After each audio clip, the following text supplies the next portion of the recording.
6 жасқа толған балаларға арналған фильм.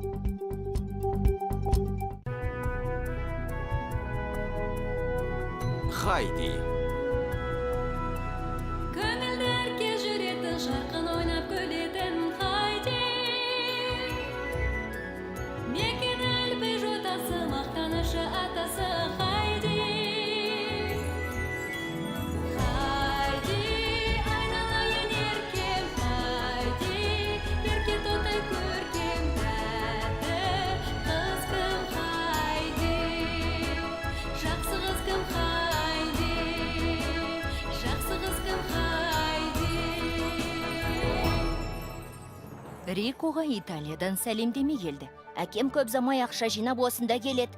Рико өнерінің арқасында кеш ташу құрметіне ие болып, Тереза мен Уильямның ашуын келтірді. Рикоға өшкен екеуі оның скрипкасын ұрлап алмақшы болды. Ол скрипкамда кетті! Балалар оны қуып ісінастырға шапты. Қап! Аталар ағаш ұстасы болғандықтан Риконың скрипкасы жөнделіп, ол кеште өнер көрсетті. Күндердің күнде Риконың осы қыстақтың адам екеніне көнесің. Франческо.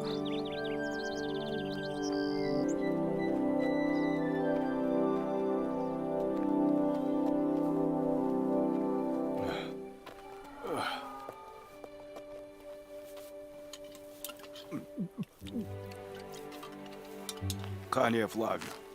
Кеттік.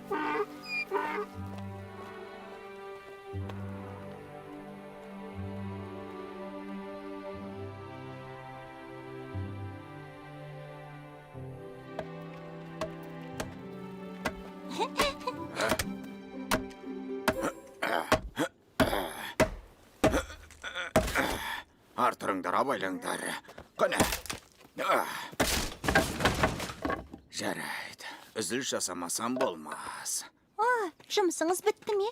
Иә, құрт жеп біткен. Тозығы жеткен ескі ағаштарын жаңасымен алмастырсам қора жаңарып шыға келеді. Қандай керемет. Қонжық пен бәйшешек бұған қуанатын болды. Сізге көмегім керек пе? Тақтайлары мен тіреуін жөндеу қажет. Бірақ сен бұларды көтер алмайсың. Ата, Рико аздап көмектесе қолымнан келеді. Алаң болмаңыз, ата. Тапсаң әрине. Өзі таңғастан бері жоқ. Ол орманда лашық салып алды. Біраз күннен бері сол жерден шықпайтын болды. Сәлем, қымбатты ешкілерім. Десең, телескоп жасап ал. Айға ұшып жетем десең, біл, онда адамдар бар. Айға ұшып жетем десең, біл, онда адамдар бар. Сәлем. Хайди, шошытып жібердің ғой. Мәссаған, лашығың керемет болыпты. Рахмет.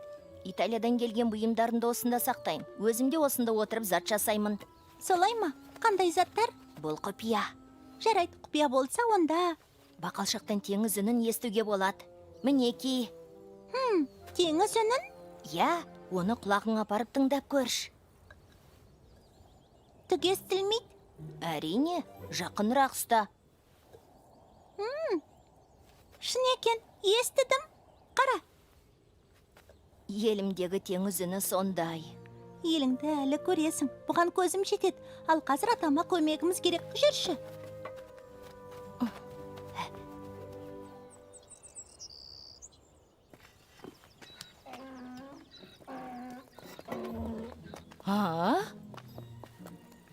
Қайырлы күн, ханым.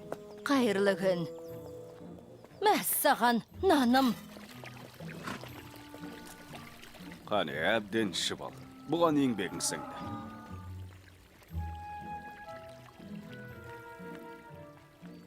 Бес қапшығын.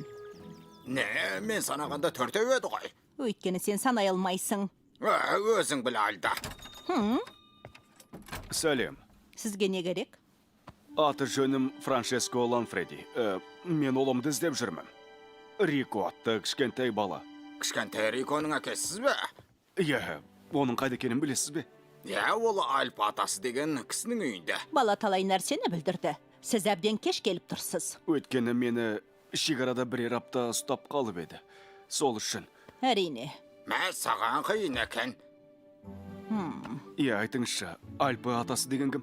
Бір күңкілдек қарт. Шалғынды далада тұрады. Оны қалай табам? Көшенің соңынан оңға бұрылыңыз.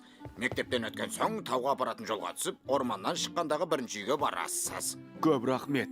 Сіздерде карамель сатыла ма? Немесе тәттілер? Бізде тәтті түбір кәмпиті бар. Біреуі 5 цент тұрады. Керемет. 10 центке өлшеп беріңіз. Жарайды, мырза.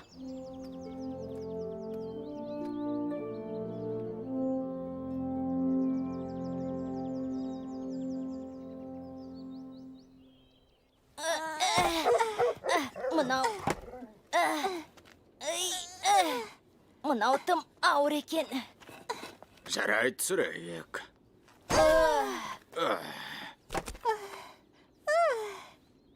Екеуінің де күшін көп.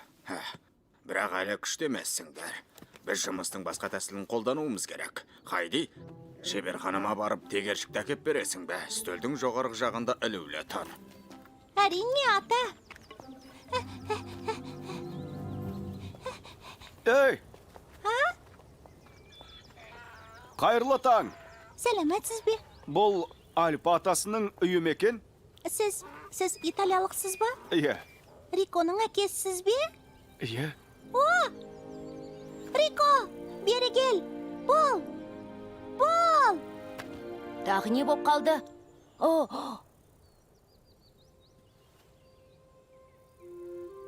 Әке. Рико! Әке! Әке! Балам-ау, сені қатты сағындым. Қуанып тұрмын. Мен де өзіңмен қауышқаныма ризамын, балам. Келгенің жақсы болды. Риконың төзімі таусылып еді. Альпа атасы деген сіз бе? Иә, кей адамдар солай атайды. Бірақ сен Эрнст деп атай бер. Эрнст, менің атым Франческо. Балама бас көз болғаныңызға рахмет. Жалғыз мен қараған жоқпын. Бұған немерем Хайди көмектесті. Ол өзімнің әпкемдей болып кетті. Әпкеңдей ме? Қандай жақсы. Әпкем болса деп армандаушы едің ғой. Жүр, Франческа, ұзақ жолда қарның ашып шөлдеген боларсың. Иә, шынымен де, мырза. Есектің үстіндегі жүгімді алайын, сосын крем, Эрнст. Қазір. Есекті ешкілердің жанына апарсақ қайтеді? Әке, Хайди дұрыс айтады. Есек қорада тұра тұрсын. Табылған ақыл балалар. Қораға апара беріңдер. Жақсы. Есектің аты Флавио. Сәлем, Флавио.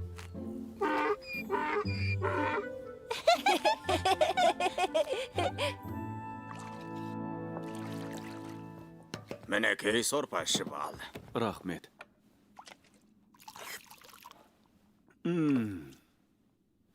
Дәмді екен. Нәр татпағаныңа көп болды ма? 2 күн болды. Дәмді екен. Біз келдік. Флавио қорада ешкілердің жанында. Қуанып кеткен сияқты. Көмектеріңе рахмет, балалар. Ұмытып барады екен, мынаны Рикоға алғам. Бірақ оның енді әпкесі бар екенін білмеппін. Алыңдар. Керемет. Рахмет, әке. Бұл сүйікті кәмпитім. Рахмет. Рахмет. Рико, ағылшын тілін біраз үйреніпсің. Сені мақтан етем. Жарайсың. Иә, үйреніп алдым. Сізге айтар жаңалығым көп. Мен мұнда шатырда ұйықтаймын. Бәйшешек деген ешкіге ағаш сирақ жасадым. Ол ақсақ болған, бірақ менің арқамда оң алып кетті. Сосын Питер деген тағы бір досым бар. Бірақ айтыңызшы, сіз неге тезірек келмедіңіз? Айтпақшы, дәл қазір мектепке баруым керек. Рико, әкең жауап берейін десе айтқызбай жатырсың. Хайди дұрыс айтады. Кешіріңіз. Жарайды, енді сөйлесуге уақыт бар. Марсельге кетіп бара жатқанда әңгімеңді айтасың. Марсельге? Сонда қашан, әке? Бүгін кешке жолға шығамыз.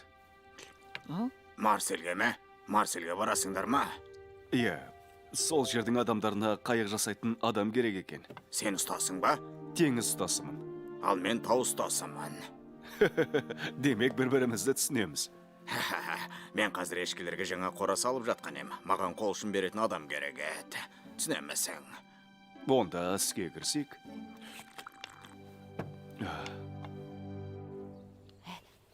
Сәлем, достарым. Қыстақ тұрғындарының жақшаңалығы естідім. Әкең келіпті ғой, қатты қуанған шығарсың. Әрине, бірақ бір қиындық бар.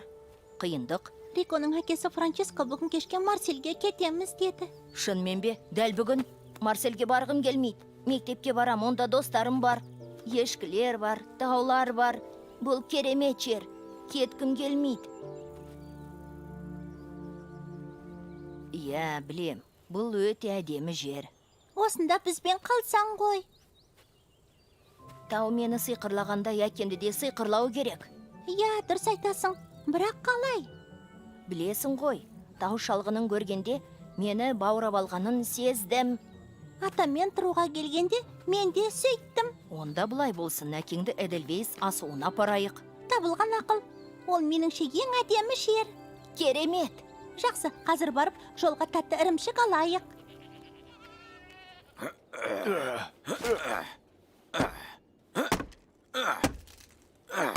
Бәтті. Тамаша. Шегелерін қақсам, бұл жұмыс бітеді. Рахмет, Франческо.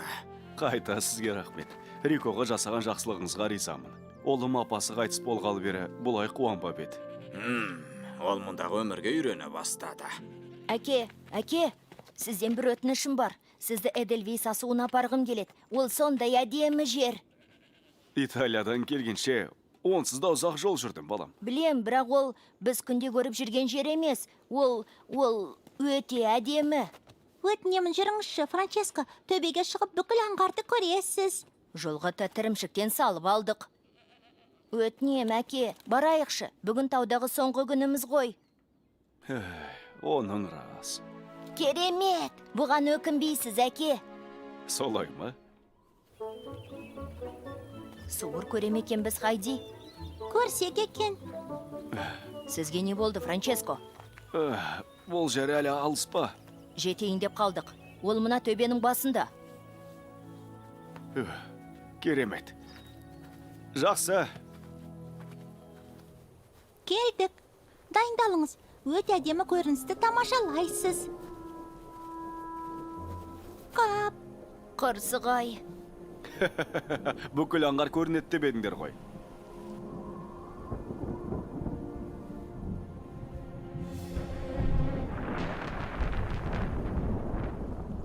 Қараңдар.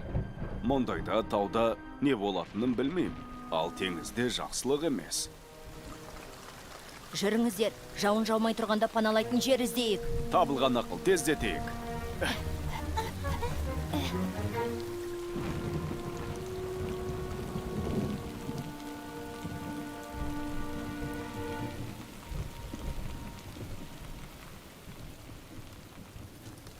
Ят болды-ау. Күн ашықта бұл жер әдемі болатын. Яке, бір көргеннен бауырап алады. Сондай әдемі. Солай шығар. Қап, мына суықта ауырып қалмасам болды. Тауда жауын ұзақ жауа ма?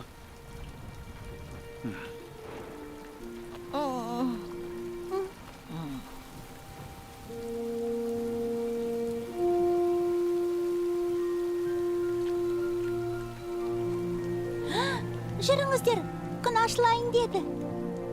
Әке, қараңыз. Мәссаған, қандай керемет.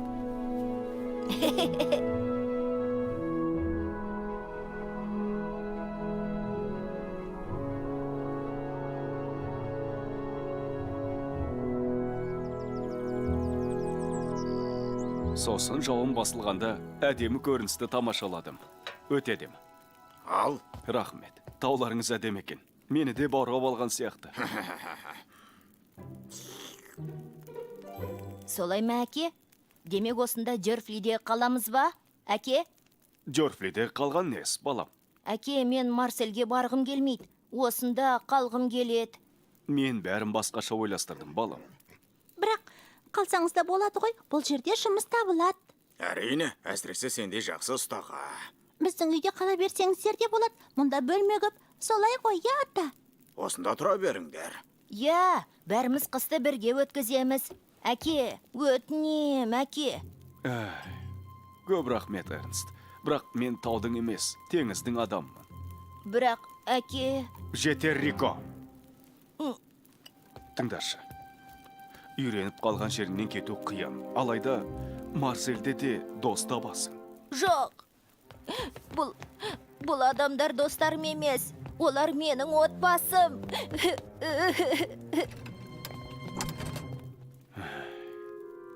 Рико не деді?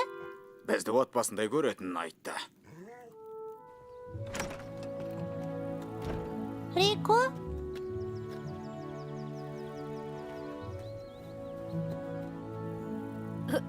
Бәйшешек, сен Хайди мен атасының қасында қаласың. Қандай бақыттысың.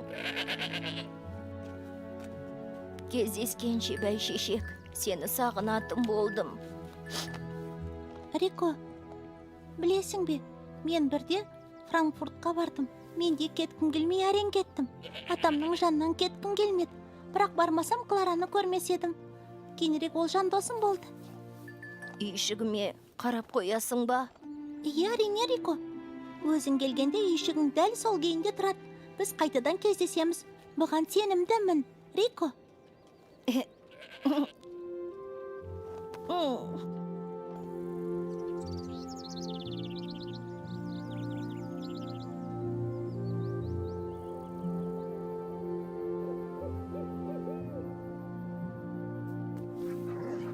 Артур Джозеф. Көмекке келгеніңе рахмет, Питер. Сіздермен қоштасуым керек қой. Франческо, таңертең емес қазір кетесіңдер ме сонда? Иә, ұзақ жолда ұйықтап алсам деймін. Уақыт үнемдеу үшін. Ала ғой, Рико. Өзің жақсы көретін құрғақ ірімшіктен салдым. Мына бір құты суды да ал. Рахмет, Хайди. Жолға дайын сияқтымыз. Сау бол, Питер. Сау бол, Хайди. Кішкентай Рикома жасаған бар жақсылығыңа рахмет. Сау болыңыз, Эрнст. Жолың болсын, Франческо. Мынаны сақтап қойшы, өтінем. Бұл сенің бақалшығың ғой. Рахмет, Рико. Мүмкін теңіз үнін бір уақытта тыңдармыз. Мен осы жерден, сен Марсельден тыңдайсың. Иә. Кездескенше, Питер. Кездескенше, Рико. Сау болыңыз, ата. Тезірек қайтып келді, Рико. Қане, Флавио. Кеттік. Кездескенше. Сіздерді ешқашан ұмытпаймын. Кездескенше. Сау бол, Рико. Кездескенше. Үйге кіріп бір шынайы ыстық сүт ішеміз бе? Қалай ойлайсыңдар, балалар? Ішейік. Бұл не? Қараңыз, ата. Бұл сіз ғой. Ағаштан ойып жасапты. Жақсы жасапты. Мұны қайдан таптың, Джозеф?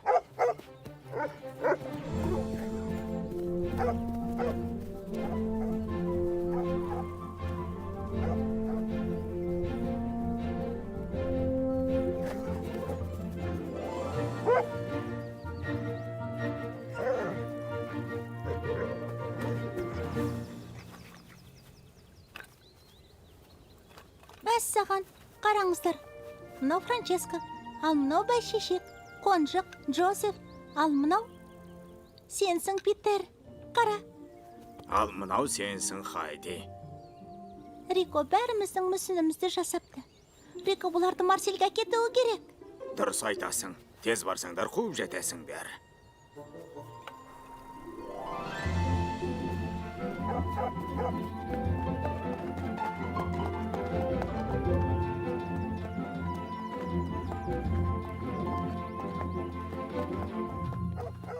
Рико! Рико, тоқтай тұр. Хайди, Питер, не болды?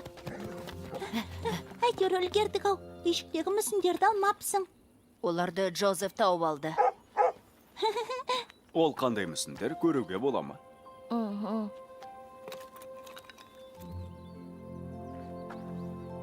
Мұны өзің жасадың ба? Жарайсың, Рико. Атаның үйінде жасайын дегем, бірақ ол аяқталған жоқ. Мүсіндерді сол үшін алмай кеткем. Оны маған кетпей тұрғанымызда көрсеткің келе ме? Ол үйшікте қалды ғой. Ол үшін кері қайтуға тура келеді. Сонда да көргім кеп тұр. Әрине. Кеттік.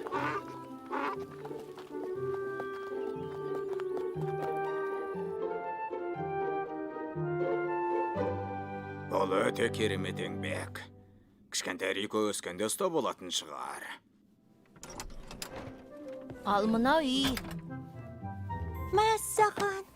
Атаның шеберханасымен тас пеш жасалған жоқ. Соны аяқтап, Торғай жылы жақтан келгенше оған үйшік жасағым келеді. Торғай? Ол қандай торғай? Ол менің құсым. Пайыз торғай. Қыста жылы жаққа ұшып кетеді. Мұнда көктемде келеді. Көктемде.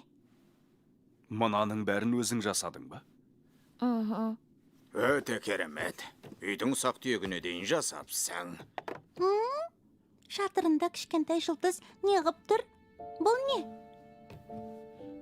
Ол жұлдыз. Апасы ғой. Апасы Риконың 5 жастағы кезінде қайтыс болды. Қап, өкінішті-ақ.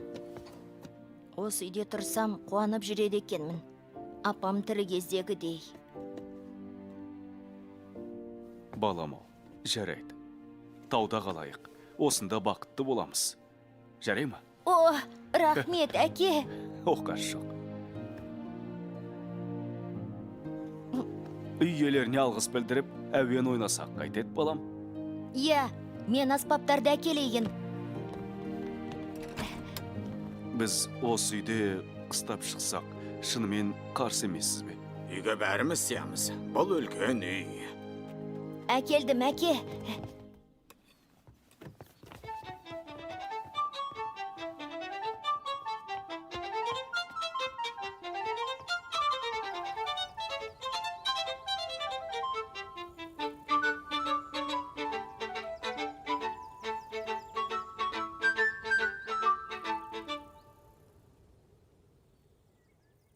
Фильм Қазақстан ұлттық телеарнасында аударылып дыбысталды. 2020 жыл.